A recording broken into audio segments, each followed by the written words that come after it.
Hello students, आप सबका फिर से स्वागत है 10 क्लास के वीडियो लेक्चर में। हम सेकंड चैप्टर को पढ़ रहे थे जिसका नाम था अम्ल क्षारक एवं लवण। हम बहुत से क्वेश्चन को कर चुके थे एनसीईआरटी के। अब बाकी क्वेश्चन को आज हम करेंगे। अगला क्वेश्चन है आपके सामने।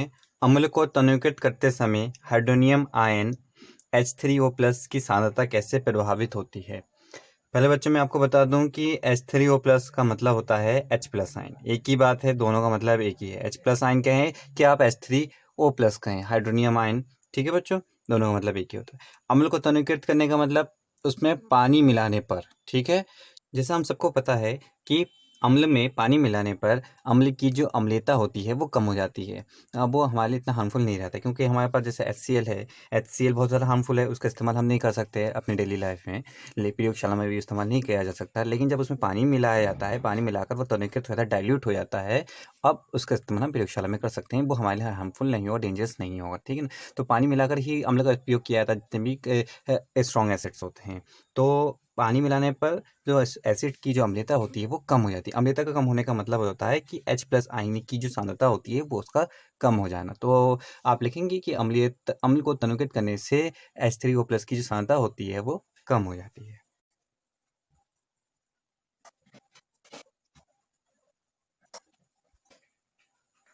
अब अगला क्वेश्चन देखते हैं।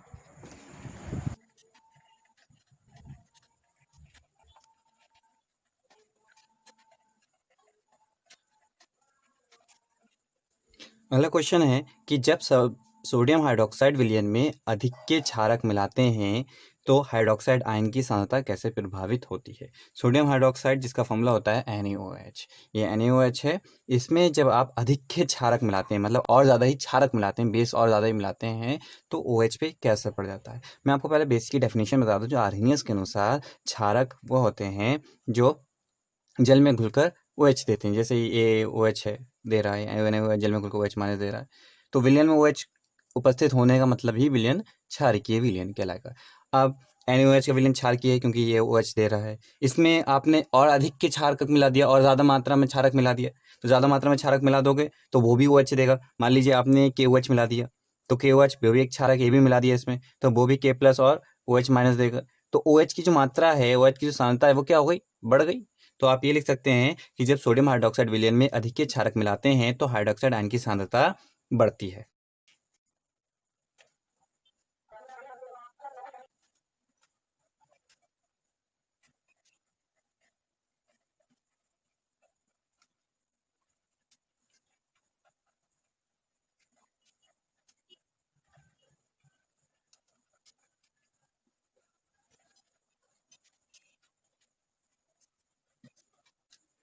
ये क्वेश्चन आपको पेज नंबर 31 पे मिल जाएगा, 31 पे मिल जाएगा। इसमें कह रहा है आपसे, आपके पास दो विलयन ए और बी हैं। चलिए मान लेते हैं दो विलयन हमारे पास ए है और एक विलयन बी है। विलयन ए का पीएच मान 6 है, चलिए इसका पीएच मान 6 है। विलयन बी का पीएच मान 8 है, इसका पीएच मान 8 है। इस विलयन में हाइड्रोजन आयन की सांद्रता अधिक है। किस विलयन में हाइड्रोजन आयन की सांद्रता अधिक है? इसमें से कौन सा अम्लीय था, कौन सा क्षारीय? तो पहले आप इस क्वेश्चन पे ध्यान दीजिए, कौन सा अम्लीय कौन सा क्षारीय। मैंने आपको बताया था पीएच मान जिसका कम होता है वो अम्लीय विलयन होता है। तो इसका पीएच मान कम है, ये 8 है, ये 6, तो इसका पीएच मान कम होने के कारण अम्लीय विलयन ये होगा। तो आप लिख सकते हैं ये अम्लीय विलयन है क्योंकि इसका पीएच मान कम है। पूरा चाहे लिखना चाहे पूरा लिख लीजिए, थोड़ा सा लिखना चाहे थोड़ा सा लिख लीजिएगा। ये अम्लीय विलयन इसलिए क्योंकि ए का पीएच मान कम है।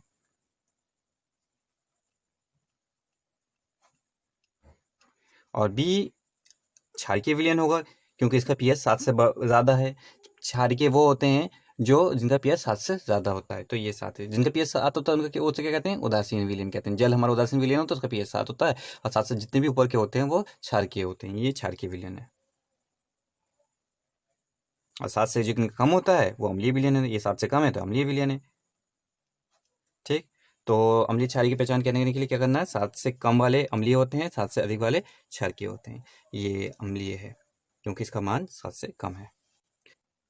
ये अम्लीय है तो इसका मतलब इसमें हाइड्रोजन आयन की सांद्रता, मतलब H+ की जो सांद्रता होगी बहुत ज़्यादा अधिक होगी। तो इसमें ए में अम्लीय H+ आयन की जो सांद्रता होती है वो ज़्यादा होगी।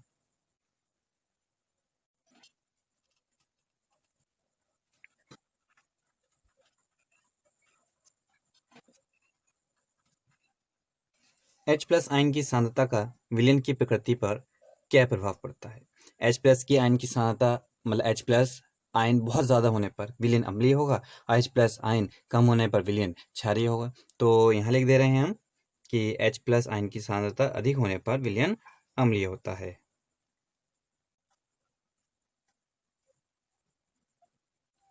H प्लस आयन की सांद्रता कम होने पर विलयन क्षारीय होता है। कम होने पर विलयन कम अम्लीय कह सकते हैं या क्षारकीय कह सकते हैं, क्योंकि क्षारकीय विलयन में भी H प्लस उपस्थित होते हैं बच्चों, ये मत भूल जाइएगा। जो H प्लस होते हैं ना क्षारकीय विलयन में, वो जल के टूटने के कारण होता है। उसमें जो जो क्षारक होता है वो जल में घुला होता है, और वो जो जल होता है वो जल टूट जाता है H प्लस और OH माइनस में। तो ये मत सोच लेना कि क्षारकीय विलयन में H प्लस की मात्रा नहीं होती। H प्लस आयन उसमें भी उपस्थित होते हैं, लेकिन उसमें जो होती है फिर H प्लस आयन की जो मात्रा कम होती है।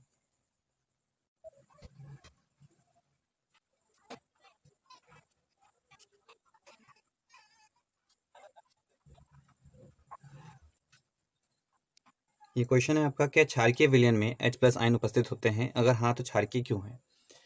अभी जैसे मैंने ऊपर बताया, फिर से सुन लीजिए कि जो विलयन क्षारकीय होता है मतलब क्षारीय विलयन, उसमें भी H प्लस आयन उपस्थित होते हैं।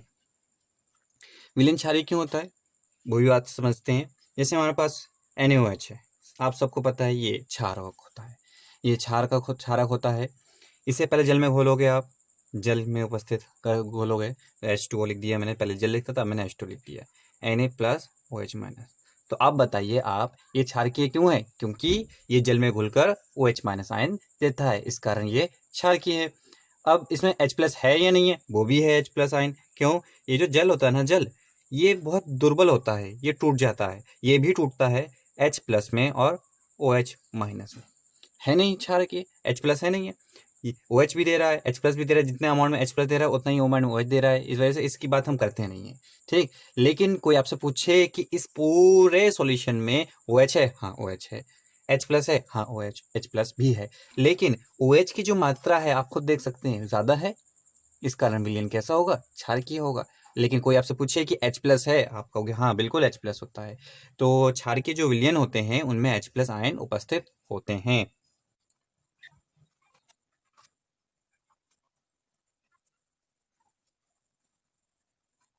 तो ये H प्लस कहाँ से प्राप्त होता है? H2O के वियोजन से प्राप्त होता है। ये विलयन क्षारीय है पूरा विलयन? हाँ क्षारीय है। क्यों क्षारीय है? क्योंकि ये तो पूछा था। हाँ अगर हाँ तो ये विलयन क्षारीय क्यों होती है? क्यों क्षारीय है? क्योंकि इसमें OH की मात्रा अधिक होती है।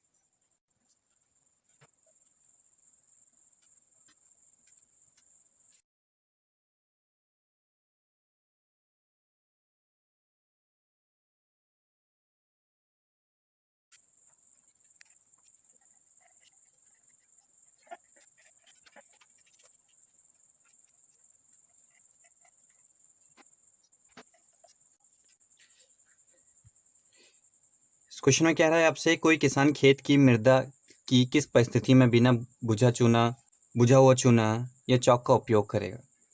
मतलब वो जो किसान है अपनी मिट्टी में बुझा हुआ चूना डालता है, बिना बुझा चूना जिसका फॉर्मूला होता है कैल्शियम ऑक्साइड, बिना बुझा हुआ चूना डालता है, COH का होल टॉय डालता है, या चौक डालता है जिसका फॉर्मूला होता है CaCO3।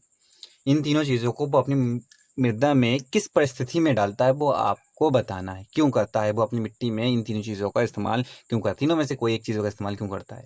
ऐसा इसलिए करता है बच्चों, सुनिए।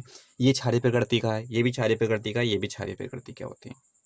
ये जल में घुल के OH देता है, ये भी जल में घुल के OH के जल से क्रिया करके कैल्शियम हाइड्रोक्साइड बनाता है और OH देता है। ये भी जल के घुल के, तो दिख ही रहा है इसमें OH उपस्थिति है ही। ये रिएक्शन करके OH देता है, ये भी रिएक्शन करके OH देता है, लेकिन इसमें तो पहले से OH उपस्थित है।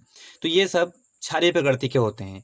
और क्षारीय प्रकृति की चीज़ वो अपनी मिट्टी में इस्तेमाल कर रहा है, मृदा में इस्तेमाल कर रहा है, तो इसका मतलब ये हुआ उसकी जो मिट्टी है वो अम्लीय हो चुकी होती है। अम्लीय क्यों होती है? जब वर्षा होती है ना, अम्लीय वर्षा, अम्लीय वर्षा के कारण जो उसकी मिट्टी होती जाती है वो अम्लीय हो जाती है। अम्लीय वर्षा में मतलब जो बारिश होती है, पहली बारिश, वो अम्लीय होता है, उसमें अम्ल गिरता है। वो जो पानी होता है, पानी थोड़ा अम्लीय होता है, एसिडिक नेचर का होता है। और भी कई चीज़ें हैं, जैसे उसके खेत में अगर सड़ी गली चीज़ें बहुत ज़्यादा हो जाएं, तो सड़ी गली चीज़ों की वजह से वो जब सड़ने लग जाती हैं तो वो अम्लीय हो जाता है, उसका खेत अम्लीय हो जाता है। ऐसी कई जगह होती है जहाँ की मिट्टी अम्लीय होती है। तो अम्लीयता को दूर करने के लिए वो अपने खेतों में इन 3 चीज़ों का उपयोग करता है।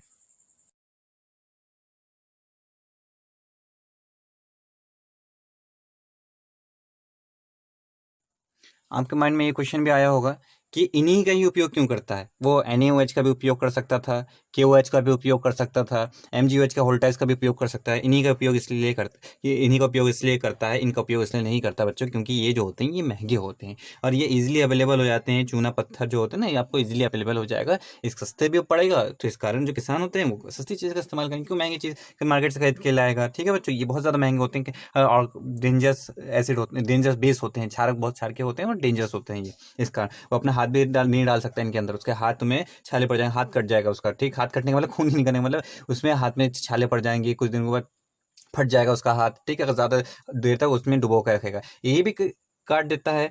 इनसे भी परेशानी होती है अगर चूने के पानी में अगर वो हाथ काफ़ी देर तक डुबो के रखे तो उसके हाथ हाथ में से खून निकलना आ सकता है, हाथ फट सकता है, जो पर आपका जो उसकी जो त्वचा होगी, त्वचा फट सकती है बच्चों। आपने सुना होगा कि पान में ज़्यादा चूना इस्तेमाल नहीं कर सकते, क्योंकि ज़्यादा चूना इस्तेमाल करने से वो जीभ जो कट जाती है ना, कहते हैं, सुना होगा आपने, ज़्यादा चूना इस्तेमाल नहीं कर देना। ठीक है ना, कुछ लोग ज़्यादा चूना पसंद करते हैं, कुछ लोग कम चूना पसंद करते हैं। तो चूना वही परेशानी क्रिएट कर देता है, क्योंकि ये क्षारक होते हैं, ये त्वचा को नुकसान पहुंचाते हैं। NaOH KOH इसलिए इस्तेमाल नहीं करते क्योंकि ये महंगे होते हैं और ये सस्ते होते हैं, इसका इस्तेमाल कर सकते हैं ये। ठीक।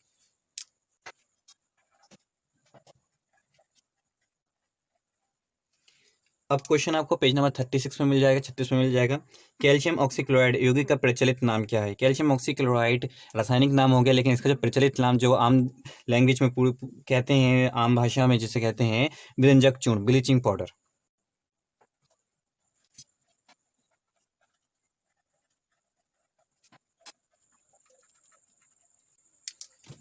उस पदार्थ का नाम बताइए जो क्लोरीन से क्रिया करके व्यंजक चूर्ण बनाता है। क्लोरीन से क्रिया करने वाला एक ऐसा पदार्थ जो क्या बनाता है, व्यंजक चूर्ण को बना देता है। व्यंजक चूर्ण का फॉर्मूला CaOCl2। तो ये जो पदार्थ होगा उस पदार्थ को बताना है आपको। ये जो पदार्थ होता है स्टूडेंट्स, वो कैल्शियम हाइड्रोक्साइड होता है, चूने का पानी होता है। तो कैल्शियम हाइड्रोक्साइड लिखेंगे आप, तो कैल्शियम हाइड्रोक्साइड है जो क्लोरीन से क्रिया करके ब्लीचिंग पाउडर बनाता है।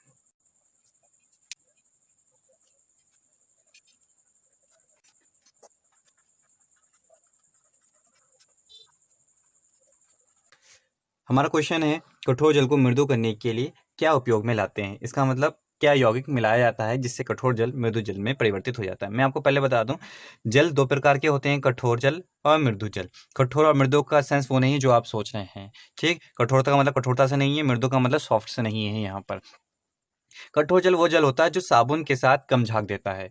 ठीक, अगर आपने कठोर जल से साबुन मुंह धो रहे हैं, अपना कपड़े धो रहे हैं या मुंह धो रहे हैं, ठीक ना, या शरीर पे लगा रहे हैं, तो साबुन जो होगा वो कम झाग देगा। ठीक है बच्चों। और अगर मृदु जल का इस्तेमाल कर रहे हैं, अगर आप कम साबुन इसका इस्तेमाल कर रहे हैं, मृदु जल का इस्तेमाल कर रहे हैं, तो जो झाग बनेगा बहुत ज़्यादा ही झाग बनेगा। ठीक, तो कठोर जल में कपड़े धोने में परेशानी इसलिए होती है क्योंकि साबुन के साथ कम झाग देता है और मैल वगैरह साफ़ नहीं हो पाती, क्योंकि झाग ही कम है तो मैल साफ़ नहीं हो पाता। मृदु जल में कपड़े धोने में आसानी इसलिए हो जाती है क्योंकि साबुन के साथ ये अधिक झाग दे देता है और आपके जो मैल होते हैं, कपड़े के मैल या शरीर के जो मैल होता है, चेहरे का जो मैल होता है, वो आराम से साफ होकर धुल जाता है। तो कठोर जल को मृदु जल में परिवर्तित कैसे कराया जाता है, ये क्वेश्चन है। मैं आपको एक बात और बताऊं, कठोर जल जो होता है वो प्राकृतिक रूप में पाया जाता है, जैसे कुएं का पानी हो गया और समुद्र का पानी हो गया, नदियों का पानी हो गया, ये कठोर जल होते हैं। कठोर जल के कारण भी होते हैं, कठोर जल होते हैं मैग्नीशियम कार्बोनेट, कैल्शियम कार्बोनेट, इनकी वजह से इनमें कठोरता होती है बच्चों। कैल्शियम क्लोराइड, कैल्शियम सल्फेट, इन सब उपस्थित होते हैं ये, तो इस कारण ये कठोरता होती है। मृदु जल में ये सब चीज़ें उपस्थित नहीं होता है, इस कारण इनमें ये कठोरता नहीं होती। तो calcium chloride, calcium sulphate, magnesium chloride, magnesium sulphate, ये मैं लिख दे रहा हूँ यहाँ पर, calcium chloride, magnesium chloride, calcium sulphate, magnesium sulphate, अगर ये उपस्थित हैं तो इनके कारण इसमें कठोरता आ जाएगी। लेकिन मृदु जल में ये उपस्थित नहीं होता है और इसमें ये कठोरता नहीं होती है। ये सॉफ्ट होते हैं, साबुन से अधिक झाग देते हैं। ये बात समझ में आ गई। चलिए, वो ये सब तो क्वेश्चन था नहीं, हमारा क्वेश्चन कुछ और था। हमारा क्वेश्चन क्या था कि कठोर जल को मृदु करने के लिए क्या उपयोग में लाते हैं। तो कठोर को मृदु बनाने के लिए हम उसमें ये सोडियम कार्बोनेट मिला देते हैं। तो सोडियम कार्बोनेट जिसे हम क्या कहते थे, धावन सोडा, धावन सोडा मिला देते हैं, तो कठोर जल मृदु जल में परिवर्तित हो जाता है।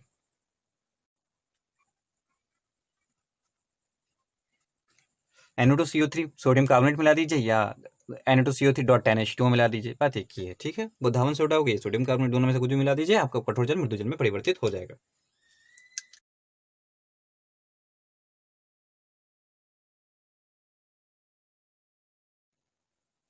अगला क्वेश्चन है आपका, सोडियम हाइड्रोजन कार्बोनेट के विलयन को गर्म करने पर क्या होता है? सोडियम हाइड्रोजन कार्बोनेट क्या विलयन को जब आप गर्म करते हैं, गर्म करने का साइन बना दिया, डेल्टा बना दिया, तो बच्चों सोडियम कार्बोनेट को गर्म करने पर CO2 गैस मुक्त होती है, जल बनता है और सोडियम कार्बोनेट का फॉर्मूला तैयार हो जाता है, मतलब सोडियम कार्बोनेट प्राप्त हो जाता है। ठीक है, ये मैं रिएक्शन करवा भी चुका था। इस रिएक्शन को बैलेंस कर लेते हैं। एक सोडियम है, यहाँ पे 2 है, 2 से मल्टीप्लाई कर दीजिए। कार्बन 2 है, इधर भी देखिए 1 और 2 कार्बन हो गए ऑक्सीजन, 3 दूने 6 ऑक्सीजन है, 3 2 5 और 1 6 ऑक्सीजन। हाइड्रोजन 2 है, हाइड्रोजन यहाँ पर भी 2 है।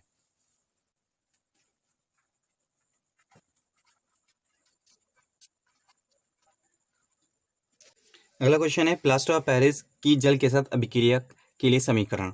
Plaster of Paris calcium sulphate होता है, ज़्यादा पानी नहीं, यहाँ कम पानी, मतलब हाफ H2O। जिप्सम के लिए हम ज़्यादा पानी लिखते हैं।